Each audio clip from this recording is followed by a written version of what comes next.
kawan-kawan semua, saya punya solusi untuk menyembuhkan batuk,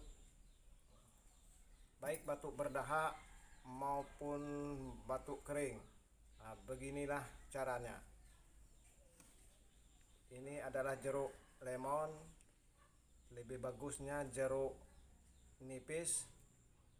Kita potong satu atau dua, kemudian kita peras airnya, kita masukkan ke dalam gelas,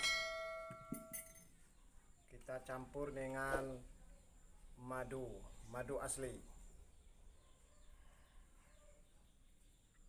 sebanyak air jeruk nipis tersebut. Kemudian kita aduk-aduk sampai merata. Setelah merata, kita minum. Nah, beginilah caranya untuk mengobati batuk berdahak maupun batuk kering. Mudah-mudahan bagi yang kena batuk segera sembuh. Ini obat yang paling ampuh. Ya, demikianlah tip ini saya sampaikan. Mudah-mudahan ada manfaatnya.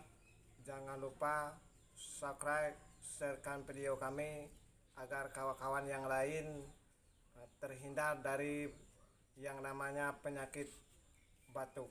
Terima kasih.